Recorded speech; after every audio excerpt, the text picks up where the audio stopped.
One down.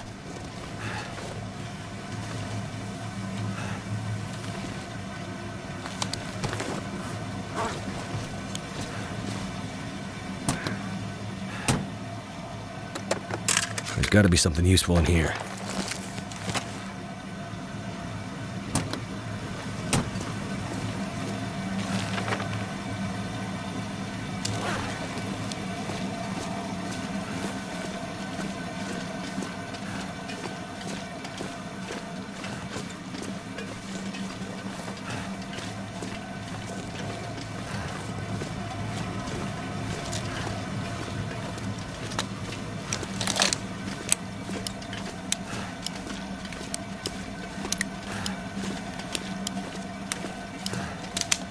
Looks like steam's starting to come out of the pipes.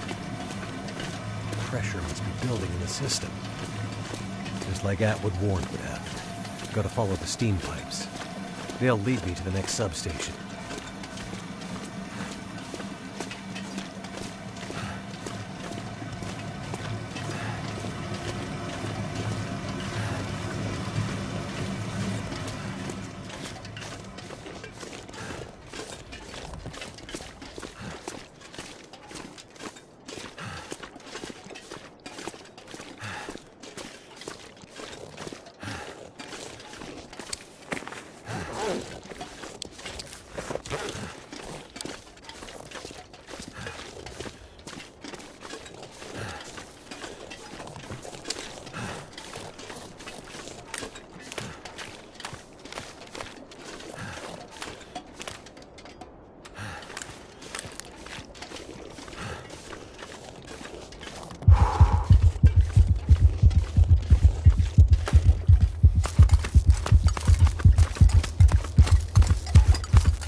So tough.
I gotta hurry. I need to get back to Suzuki before nightfall.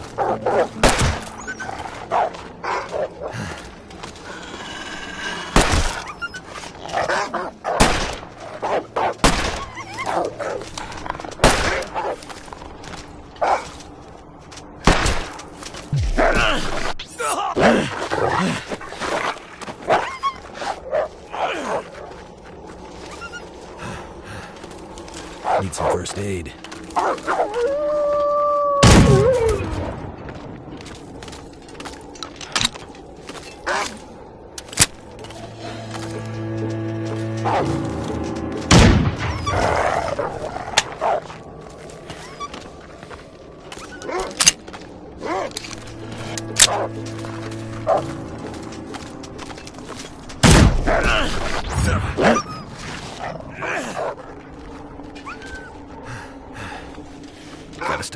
bleeding.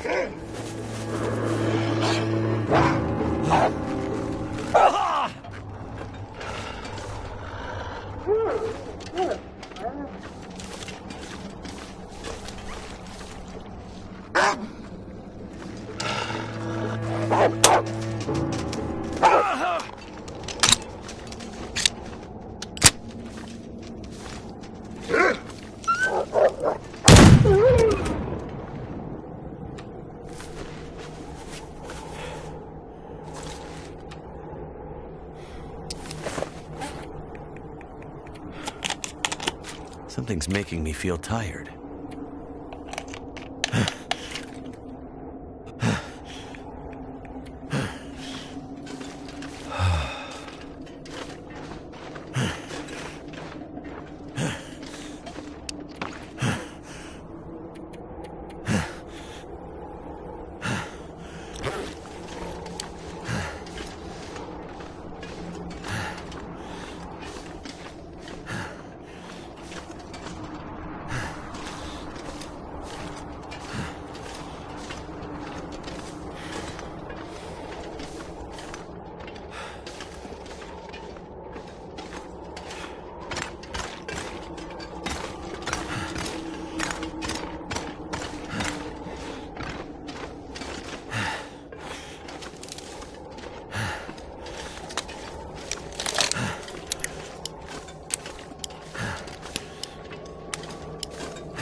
been activated.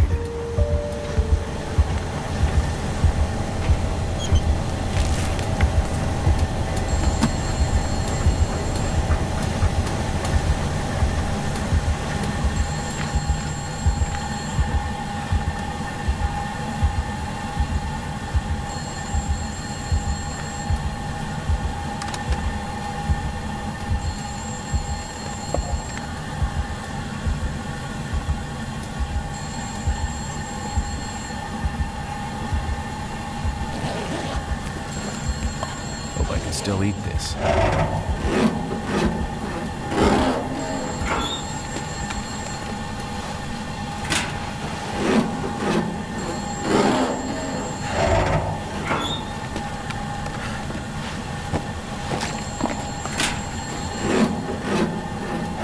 My energy is just disappearing.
Wonder if I can drop any of this gear. We gotta stop meeting like this. How goes the war? Not sure. I think we're winning. 2 green lights on the board. Feels like we could be. Something doesn't feel quite right, though. What do you mean? I don't know. Can't put my finger on it. Well, keep an eye on it. I need you upright and breathing out there, getting shit done. I'm on it. Atwood's getting squirrely. She's pretty sure tonight's Aurora is going to be a big one. I don't need to tell you how important this is, do I, Mackenzie? I know what I need to do. I'm seeing some pressure building in the geothermal system. Gotta get that next station online ASAP, or we're gonna have problems. Understood. I'll get it done. Sorry to add more pressure, Mackenzie. Please be careful out there. You know me. Careful is my middle name. I think you mean crashing my plane and having endless bad luck is your middle name. Still here, though. Let's keep it that way.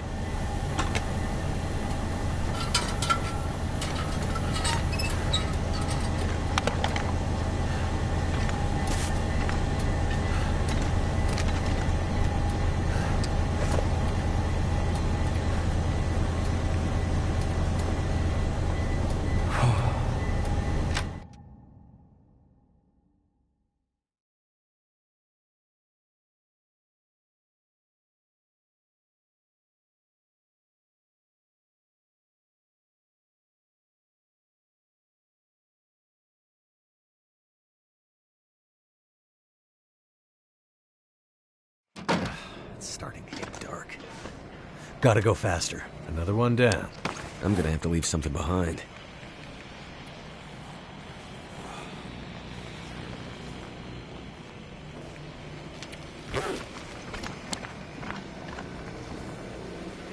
What the hell is that glowing stuff? It's like the Aurora, but on the ground.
They'll show the route out of this crazy place.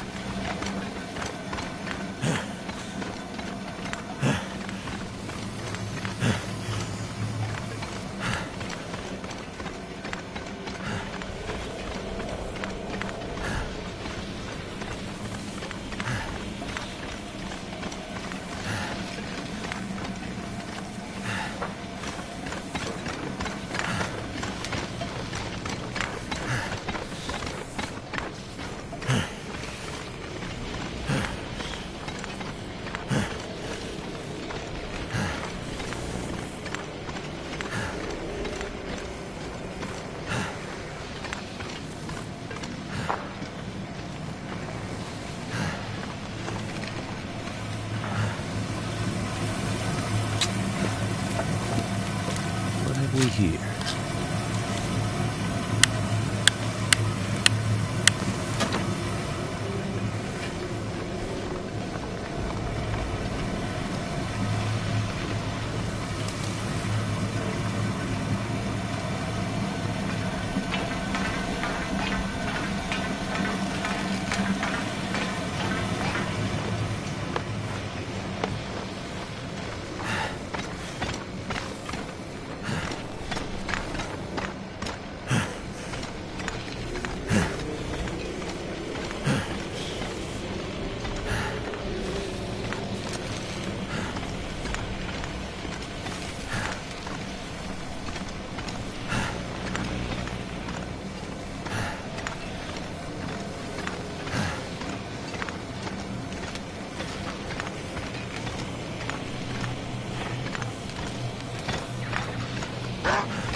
It's almost like I'm stuck in crazy mountains. Madness. Like mountains of madness.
I need to drop something.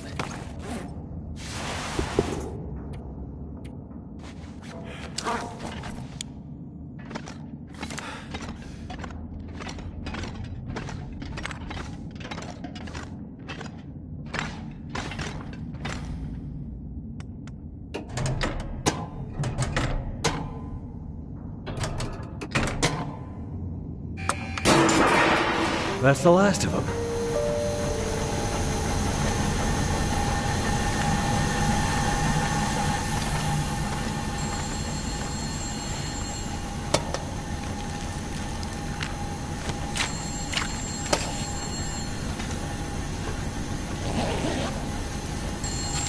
I'll be hungry later.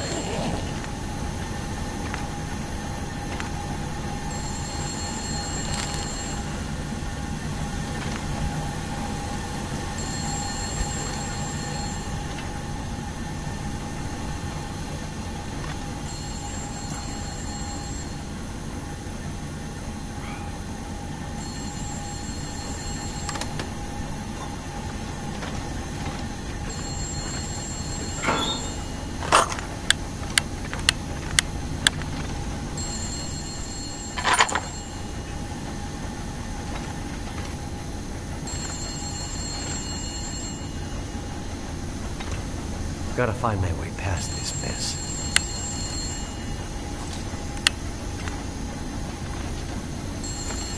Gotta find my way past this mess.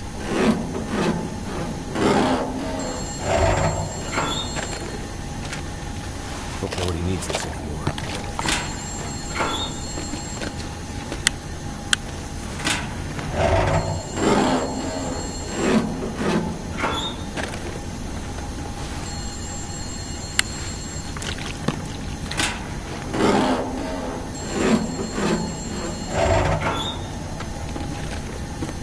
Use this.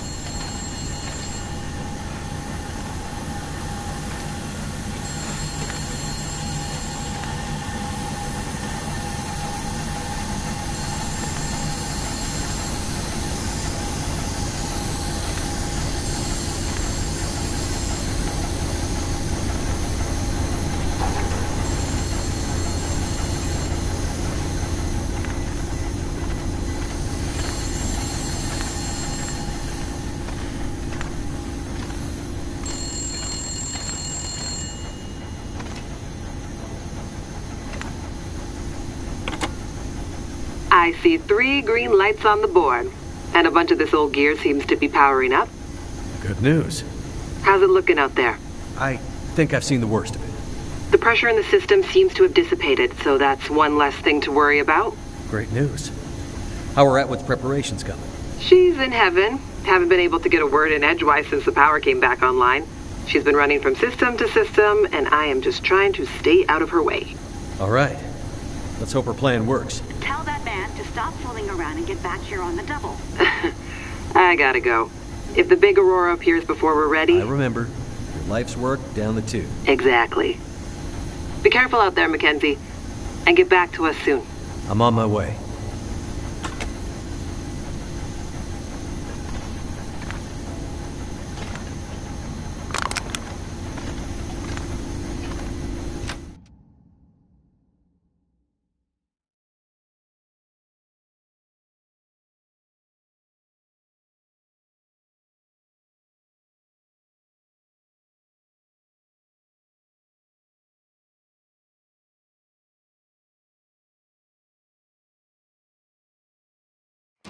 Something's gotta go. Good. It worked.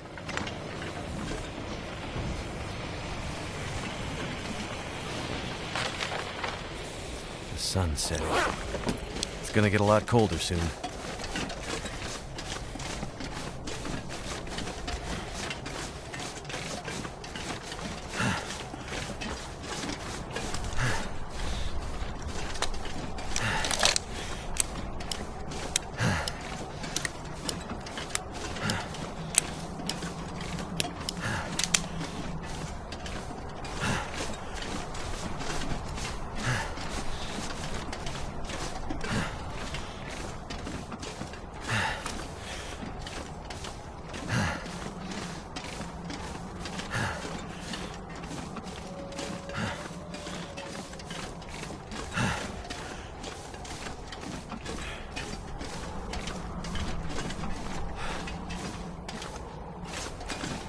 The air tastes funny, like metal in my mouth.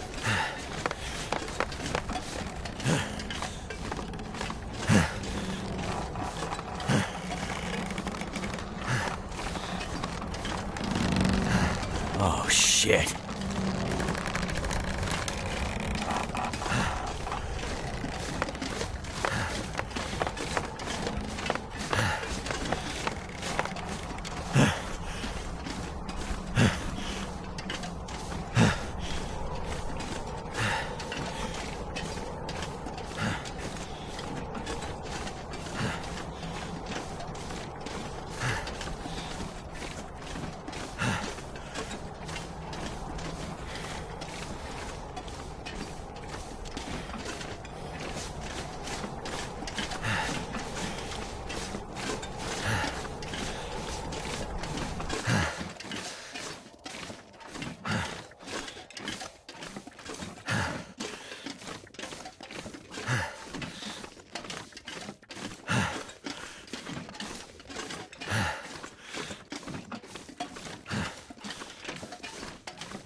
hell was that?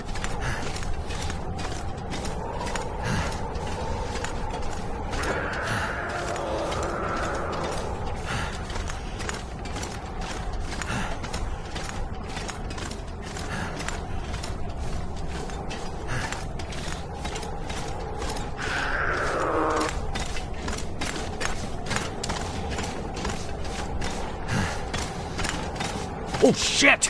Is that what I think it is?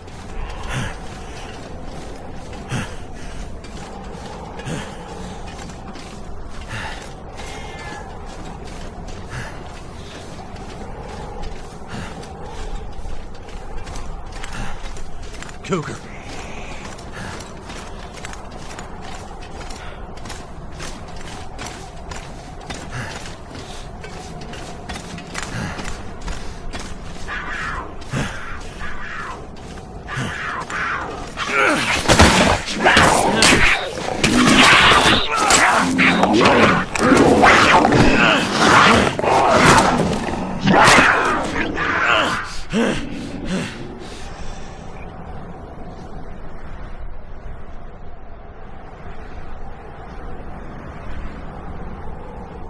Need some first aid.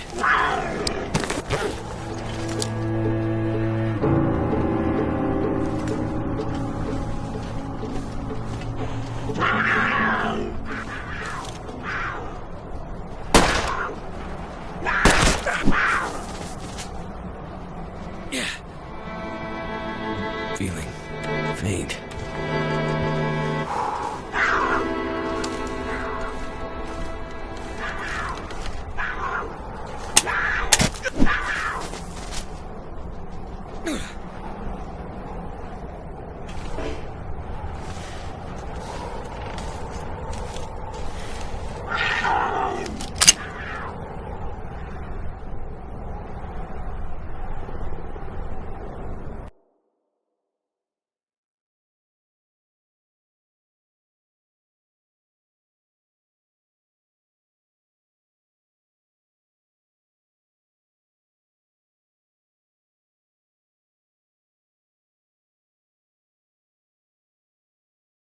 I might have to drop some gear.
What the hell was that?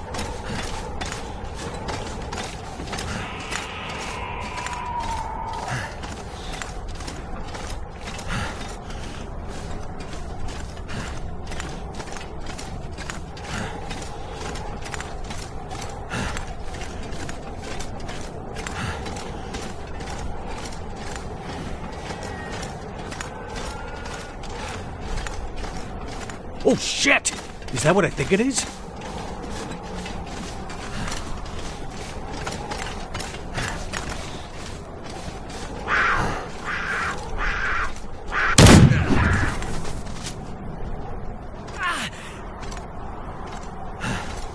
Cougar.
gonna bleed out soon.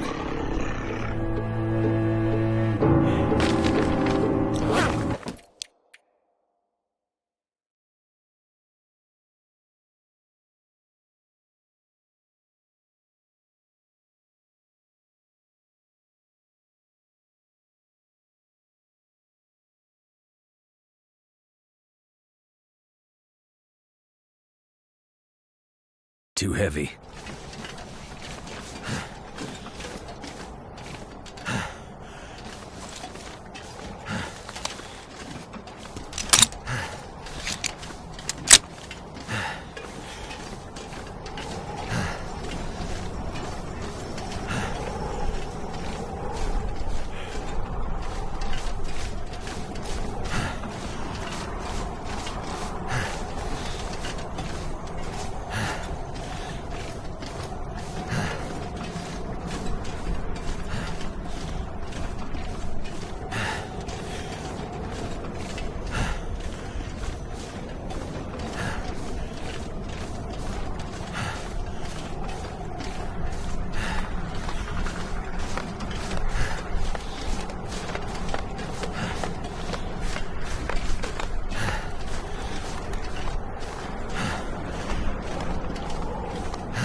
What the hell was that? All I could think about is food.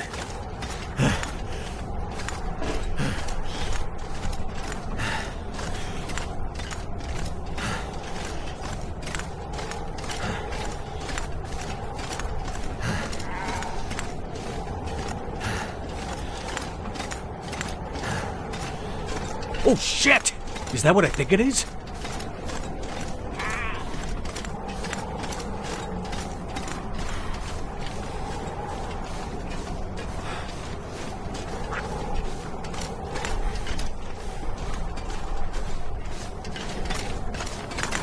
Cougar.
Suzuki before it's too late.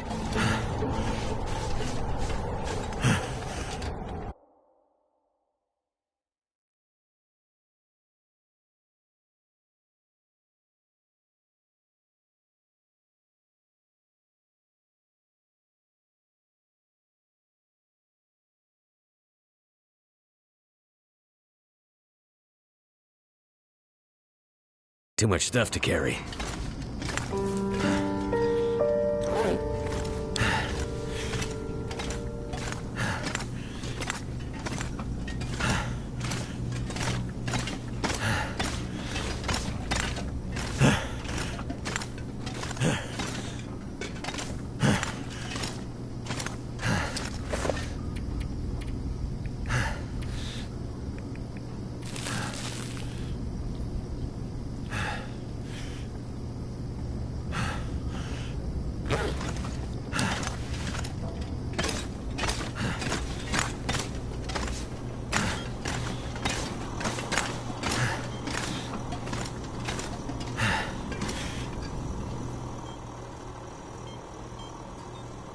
You did it, Mackenzie! Yes, good work, young man. It was no trouble. Now, do you have everything you need? I think so.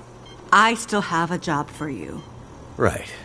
Please, accompany Jace up to... I can handle that alone, Dr. Atwood. He's already done enough. Accompany Jace to... With tonight's Aurora, we have a chance to pull the data now that the systems are nearly back online. But I'm not sure Jace can handle the next part alone. I don't need any help. We need to get the data from the buffers back into the mainframe and then to the scope's relays for processing. But for that to work, we need the benefit of the program. The program? Just a little something I put together during my graduate thesis. It's a brilliant bit of coding, and without it, we'd be dead in the water. Okay. So, what can I do?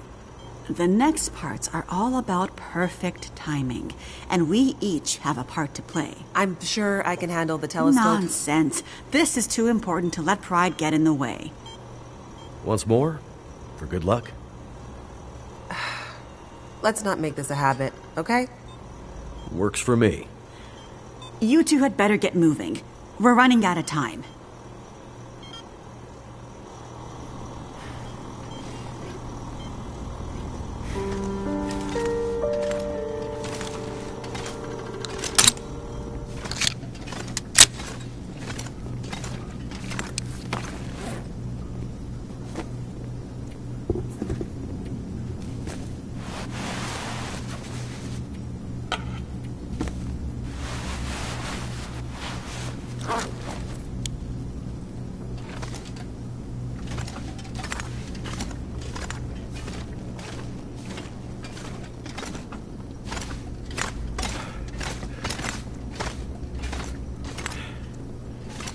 Could they have built a more confusing space?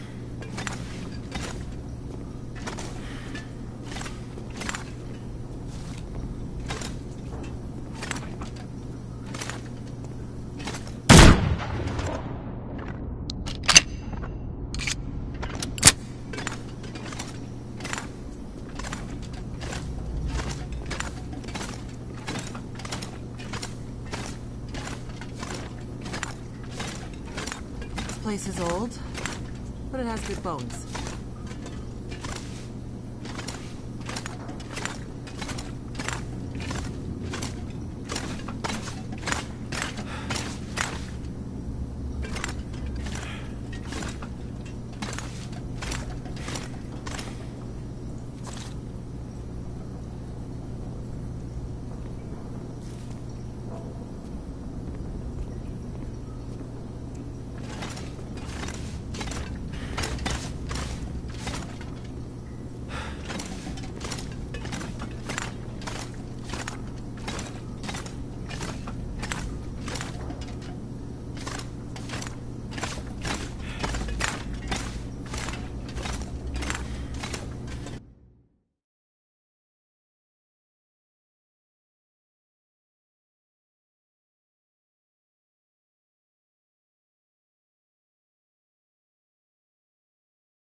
This pack is getting kind of heavy.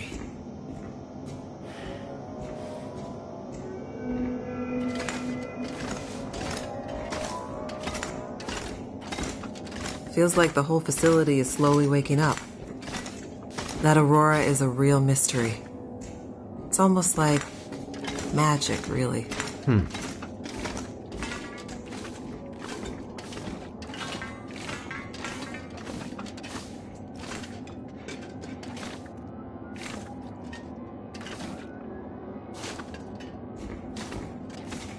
Imagine the logistics involved in building this facility. Staggering.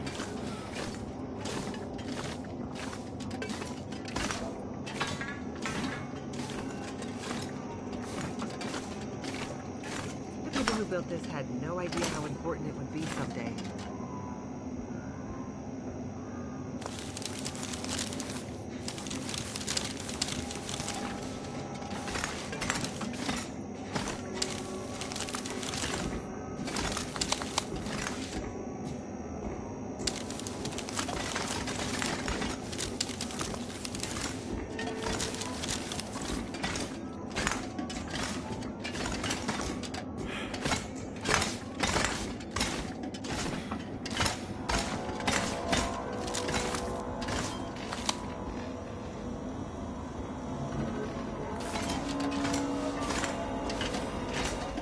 Well, well. There she is. The Suzuki Radio Telescope. Isn't she beautiful? Lit up by the aurora, no less. I've never seen it so bright. It's massive. Let's hope we're not too late.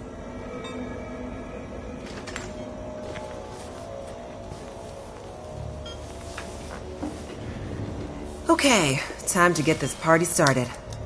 There's a fair bit of interference. Keyboard is glitching a bit. Can't be helped, we're way past long shots at this point.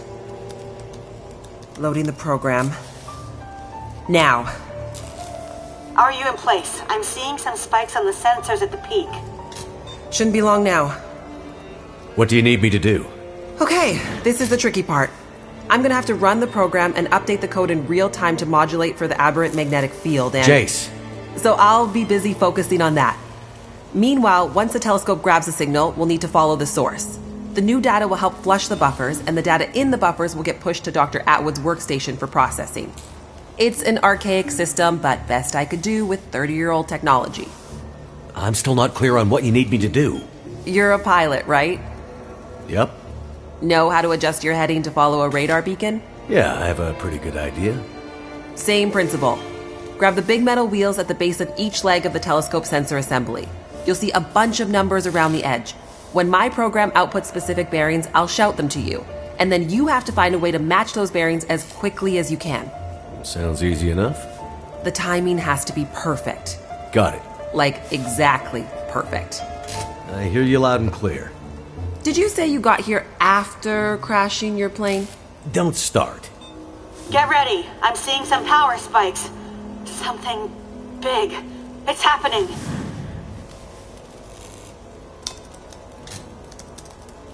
Get ready, Mackenzie.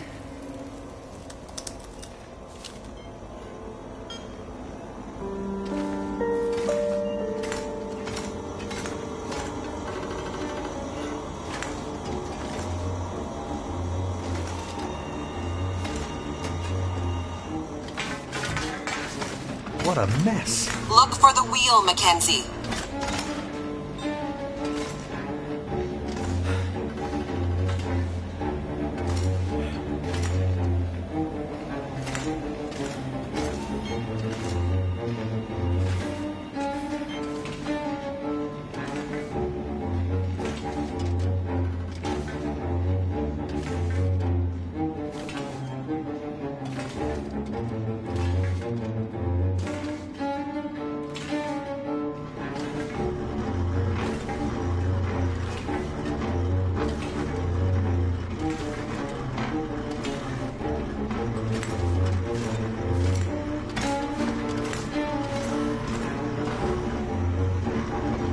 Here we go. 141 degrees.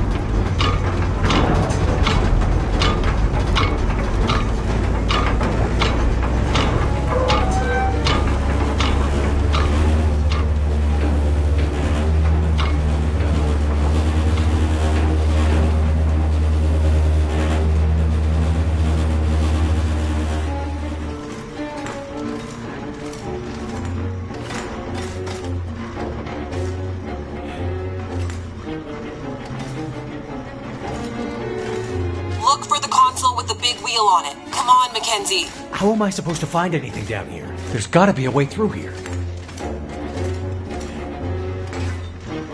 The dish is huge.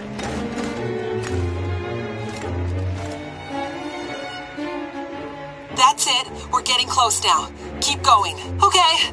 67 degrees.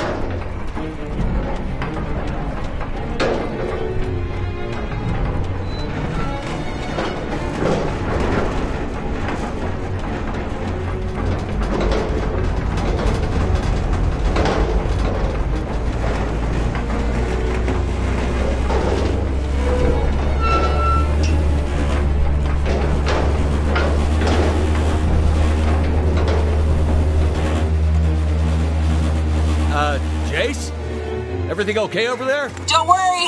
Keep going. Last bearing incoming. Come on, you sweet, sweet program. Don't let me down.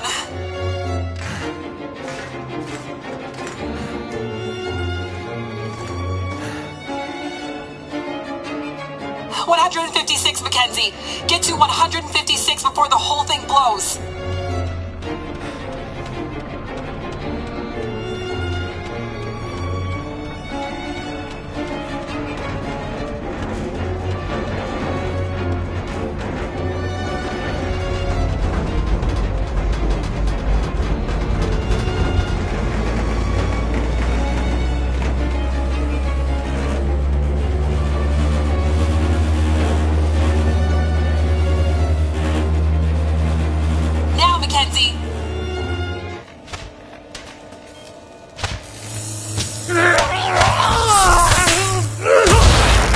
Mackenzie!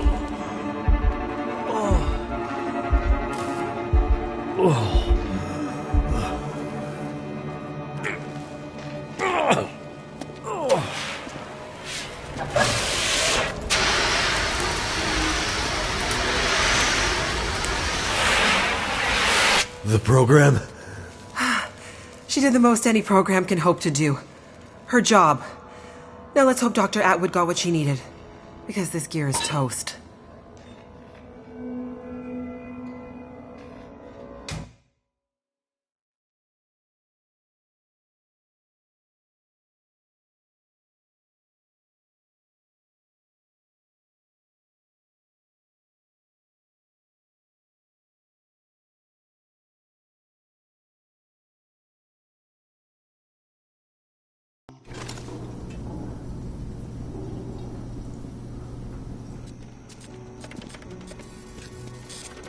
Coming now. All the data just flooding out of the buffers. It worked. God damn it, it worked. Oh, thank goodness. I'd hate to have to restart my PhD. You did brilliant work, my girl. Absolutely brilliant. We just need to keep the data flow. Ensure it comes in a continuous flow, uninterrupted. How long before the data is ready for analysis? These are old systems, and it takes a while for them to crunch through the numbers. It'll be hours before we'll... Well, shit. What the hell just happened? It's not the power this time. Geothermal plant's still showing up green on the board. Some kind of overload or emergency shutdown. What now? Now we do this the old-fashioned way. We start combing through the numbers. I'll get us some light.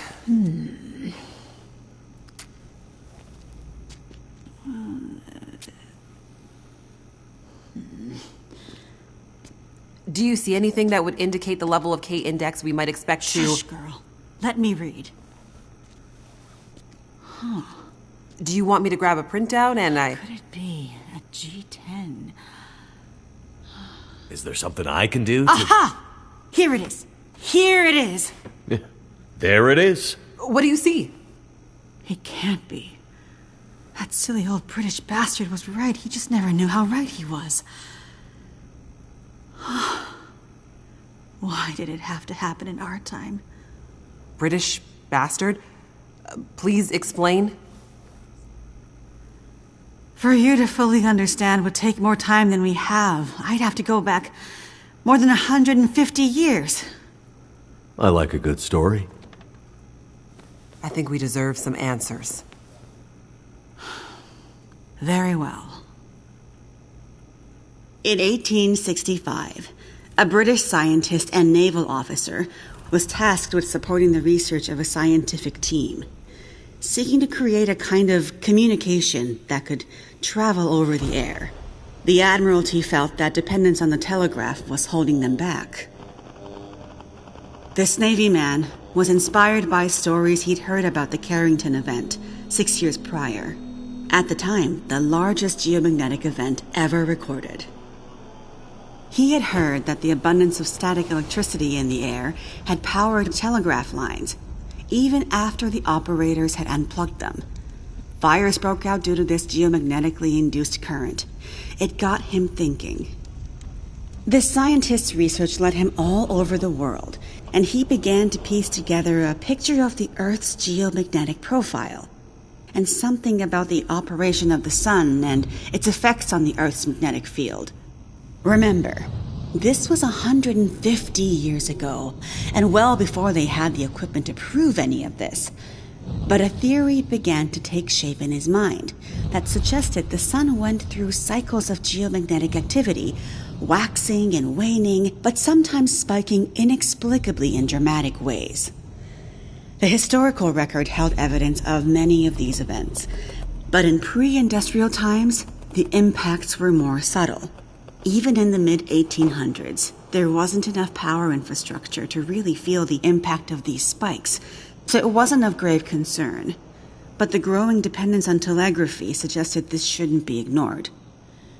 And this scientist predicted that if the level of electrification continued to grow exponentially, as was predicted, this would create a serious vulnerability that could be exploited by their enemies at great cost to industry and society at large. He was given a secret commission from the Royal Geographical Society to prove his theories and to come up with a strategy that would ensure the British were in the strongest position to exploit any such geomagnetic disaster. After another decade of research, this scientist began to suspect that this geomagnetic current that existed all around them could impact many other things, and more deeply. He began to study migration patterns of animals and gathered evidence of whale strandings, bird die-offs, and other unexplained mysteries relating to animals' innate abilities to navigate vast distances with great precision without the benefit of modern tools or equipment. Eventually, he knew he had to travel north to the Arctic to really test his theories. And in December of 1865, he took a ship and a crew of Navy scientists and mariners in a specially commissioned research vessel, a modified bomb mortar ship, fashioned after the Terror and Erebus from the ill-fated Franklin expedition. His ship was named the HMS In Tenebris, and he took it and a crew far above the Arctic Circle, along with an array of unique recording equipments he had crafted himself, with the hope of collecting data to support his theories. This scientist and Navy man was Captain Edmund Wintermute. The word in Mackenzie's secret message. It was a person's name. Wintermute's mission was to collect data near the Arctic Circle, and he and his crew were also tasked with the goal of resupplying a small Navy research outpost that had been set up as part of Wintermute's program the year before. Some of the crew on Wintermute's ship was designated as relief for the outpost crew, and Wintermute was meant to bring the replaced men home to their families. A few days away from the Arctic Circle and 2 days from their destination, Wintermute recorded increasingly active aurora and other geomagnetic activity around the ship, including St. Elmo's fire. But he also noticed something else. As evidenced by their journals, many of the crew were having trouble sleeping, with some experiencing full-blown insomnia that worsened as they traveled further north. Some were also beginning to forget things, their journal entries occasionally slipping into childlike language or outright gibberish. 2 days out from their destination, the night watch rang the ship's bell to announce a man had gone overboard. The man, an experienced mariner, had been observed to simply walk off the deck of the ship. By all rights, a calm and dependable sailor. This event shook the crew's morale. Wintermute did his best to keep them focused, but he was still inexperienced as a ship's captain, always more the scientist than sailor or Navy man, and he could tell the men were increasingly becoming anxious, even distrustful. Walked off the ship and straight into the water. Exactly, but things got even stranger after that. When they arrived at their destination, a small island surrounded by sea ice, they found the Navy observation camp that Wintermute had set up the year before completely abandoned. The shelters were mostly destroyed, the relentless Arctic winds having shredded their canvas. The sled dogs were killed, some seeming to have been eaten. Many of the men were found dead, their bodies frozen in their beds, some showing signs of having been attacked or murdered. Yikes. Keep in mind, the Franklin expedition was still fresh in the public imagination during this time, including all the rumors of cannibalism. Wintermute could tell some of his men were nearing their breaking point, so he sent them back to the ship and took only a small group of trusted officers with him to search the rest of the small island. On the far northern side, in an icy bay, they found the remainder of the outpost crew, their bodies frozen solid in the ice. Some appear to have walked in and simply frozen in place. Jesus. And I thought we had it bad. Not wanting to completely abandon his research, but also recognizing the fragility of his situation, Wintermute kept a small group of trusted and hardy men with him. He offloaded sufficient provisions and equipment for them to survive up to 6 months, and sent the crew and the Intenebris back to London, with the request that they send a rescue ship to pick them up. That's dedication. But what does it have to do with our data? I'm getting there. Months later, the relief ship returned to find only Wintermute remained. He had left books of scrawled notes, data he had gathered using his novel devices, sketches and observances of the men he had kept with him, and a detailed diary outlining their slow but progressive decline into a kind of fugue and madness. Wintermute was accused of murdering the men, brought back in shackles, and once back in England, summarily court-martialed and committed to a sanatorium. His equipment, journals, and the data therein were hidden by the Admiralty, and the Royal Geographical Society renounced Wintermute's membership and denounced his research, claiming he had gone rogue. His work disappeared for over a century, until I dug it up. Why haven't we ever heard this story before? Exactly the question you should be asking. I had encountered odd and inexplicable references to his research, but always leading to dead ends. I finally managed to get my hands, through no small feat of my own canny research and a dogged determination, I might add, on a few of his earlier papers. It wasn't easy, believe me. A woman, let alone a woman who isn't white, had to work 10 times harder to get access to this material, but I managed to do it.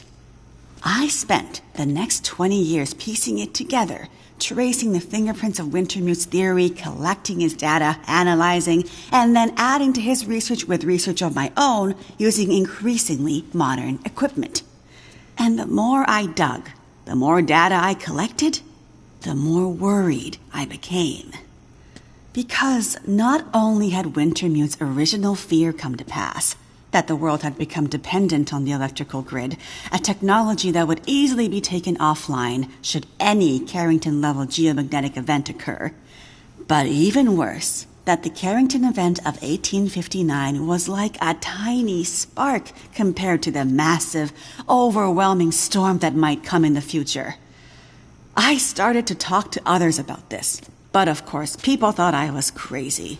They ignored me at first, then started to denounce me, and then ostracize me, until I eventually found myself so far on the fringes of accepted science that I was entirely isolated, with nobody to trust, nobody who would believe me.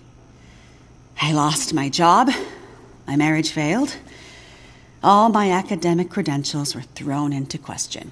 Ah, this explains something about your reputation, Dr. Atwood. Nobody would believe me. Except for John, who you met as Jeremiah, Mr. Mackenzie.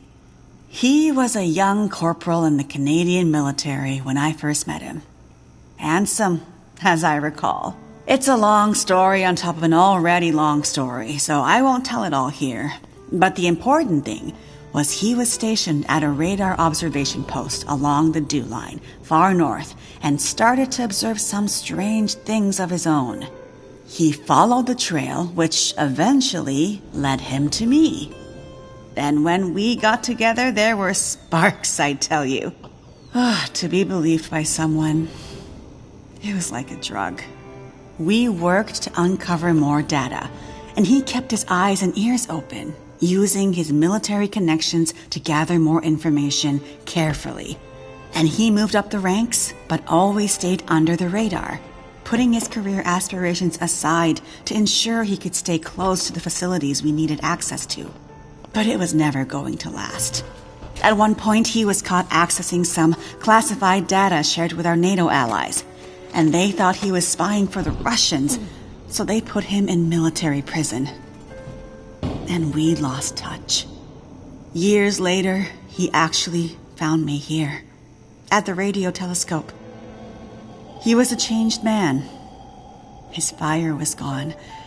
They'd somehow broken him. He said he still believed, but he couldn't be part of this journey. And that's the last time I saw him. That was more than 20 years ago. I can't believe he's still alive. And on Great Bear, no less. You can't possibly believe that's some kind of coincidence. Jeremiah being here. What are you suggesting? Isn't it obvious? He stayed here for you, to be close to you, to keep watch. He's been here ever since, close by, in case you might need him. And as soon as he saw the Aurora and what it could do, he knew. He saw the signs. When I met him, he was nearly killed by a bear, and when I left him, he was still not much more than half alive. Otherwise, I'm sure he would have come here himself. But he sent me to warn you. He made me promise. And he knew by then what that promise would mean. He sent you in his place. And it's a good thing he did, because now we have the final piece. This is the answer we've been looking for all these years. Do we finally have it? I think we do, dear. I'm not following. All my research here, and Jace's since she joined me, has been to try to anticipate, to get ahead. Ahead of what? The next big Carrington-level event. The thing Wintermute spent his life also searching for. And others, lesser scientists, industrialists, crackpots, even here on Great Bear. The island's unique geologic strata and northern latitude created a perfect test bed for geomagnetic research. Even a few decades ago, a German industrialist named Rudiger. But that's not important. Dr. Atwood, do we know the terminus? We do, my dear. And when is it coming? Do we have time to prepare? No, dear. It's already too late. It's already started.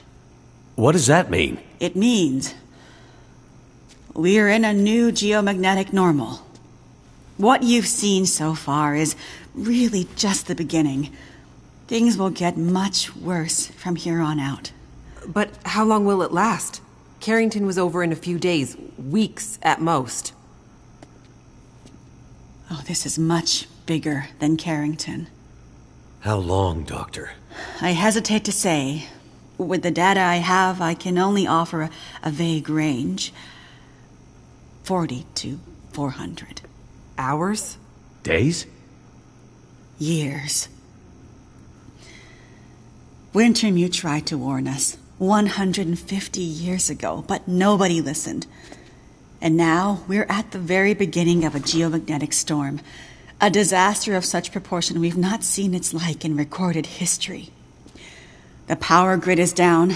Everything humanity has built over the last 100 years or more, based on technology, electronics, everything based on the integrated circuit, electricity, it's gone. It's all gone. Nature is changing, and soon we'll begin to see the impact on people. We won't emerge unscathed. And this period of darkness will last from 40 to 400 years. A new dark age. The long dark. And what humanity will exist on the other side of it, I cannot even begin to guess. Then I need to warn her. I need to get to Perseverance Mills. You're talking about your ex-wife, the doctor? Astrid will be there. And she needs what's in this hard case. What's in the case? And what kind of doctor? She's a researcher. Insomnia, memory loss, fugue states. I think she stole some experimental meds. She's trying to help a friend. A child that's suffering from some mysterious illness. I'm not sure. Go to her. Regardless of what's in the case, you can bring her here. Her and anyone else you care about. We have to think about the survival of the species now. But what can we possibly do here? Oh, Jace, my silly girl. Have you forgotten what this facility is built on? I just know it's some government thing. Before it was repurposed for use with the radio telescope, this was an observation post for monitoring satellite communications. Mostly American, Russian, some Chinese, Cold War stuff. But why here? Who would think we'd be spying from here? Exactly. A few floors below us are the magnetically shielded dorms and storerooms designed for the folks who used to live and work here, back in the Cold War. The whole place is basically a big bunker. Right. And the team that built the geothermal plant left various supplies behind. Exactly. There's probably enough dry rations and assorted supplies there to feed dozens of people for a couple of years. Survival of the species, huh? I'm afraid so. Then I better get to it.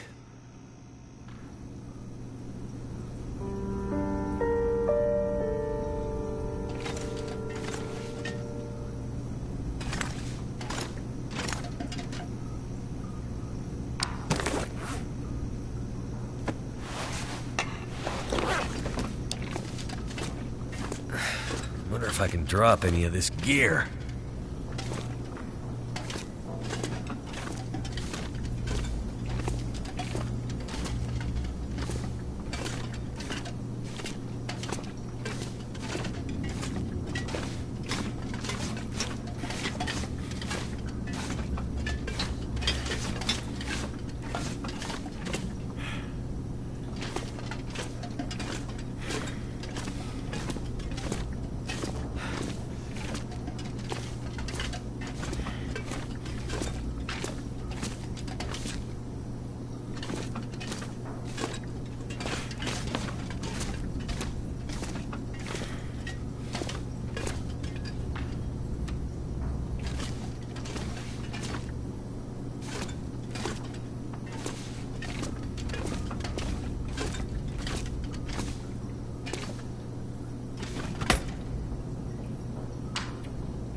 I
think I can use this.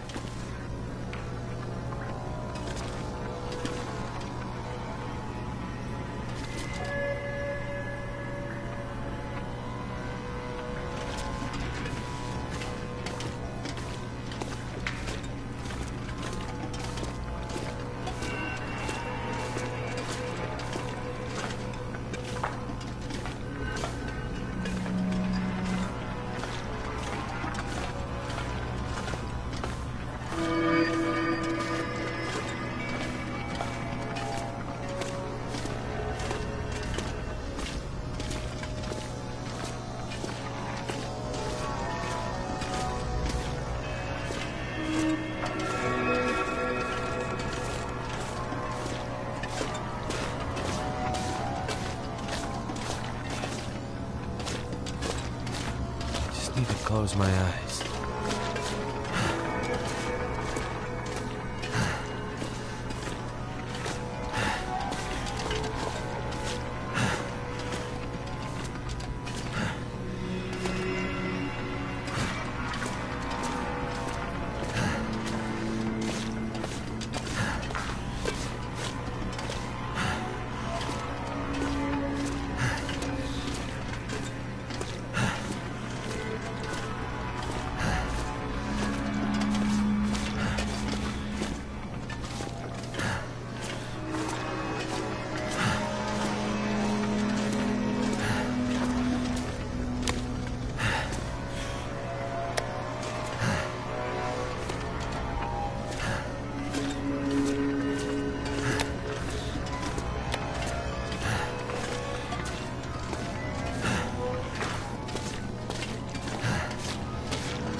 might end up being useful.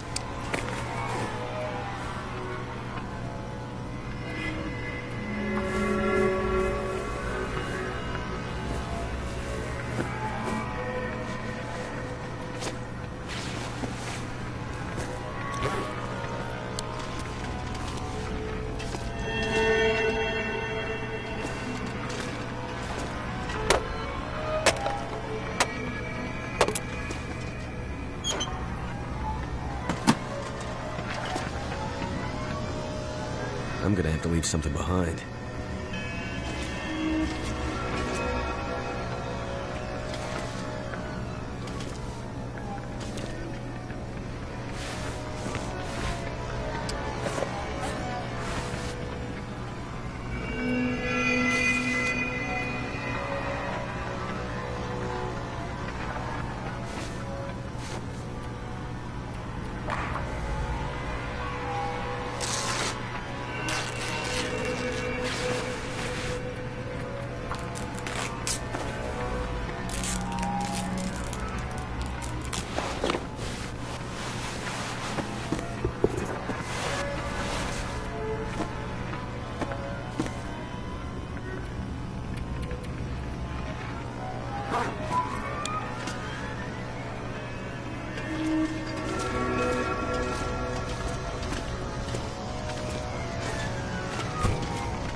Well, thank goodness for that.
gonna die.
This is your patient. And in case you're thinking of letting him die, consider this a little extra incentive to keep him alive. Astrid! You don't need to do that. I need you focused. I'm a doctor. I'll do whatever I can to help your friend. He's not my friend. He's my son. He dies, she dies, and then you die. He's lost a lot of blood. And his injury looks infected. There's a fair bit of bruising around the torso, suggesting there may be internal injuries. Tell me what happened to him. There was an explosion. Then a lot of heavy stuff fell on him. How did you know to come here? We heard on the radio. Shut it, Vachon. You always did talk too much. You never mind that. Just fix Donner. For internal injuries, there's not much I can do with the equipment here. It's too rudimentary. Normally, he'd be airlifted to a regional hospital. You'd better figure something out. I need some better gear, like an emergency trauma kit. Well, you'd better figure out where you can find something like that, and soon. The search and rescue station. They need to keep it stocked as emergency backup for remote communities like Perseverance. There's medical supplies there. Where is it? Along the old logging roads, north of Desperation Bay. Very rough terrain. It won't be a fast trip on foot. Well then, Doctor, you better get going. I'll get the supplies and I'll be right back. And then we'll get Freya out of here. Don't get ahead of yourself, Doctor. Heller, go with her. Boss! Shut up and get going. A little company to make sure you come back. And remember, Donner goes, and your friend won't be looking quite so healthy when you get back. Be careful, Astrid.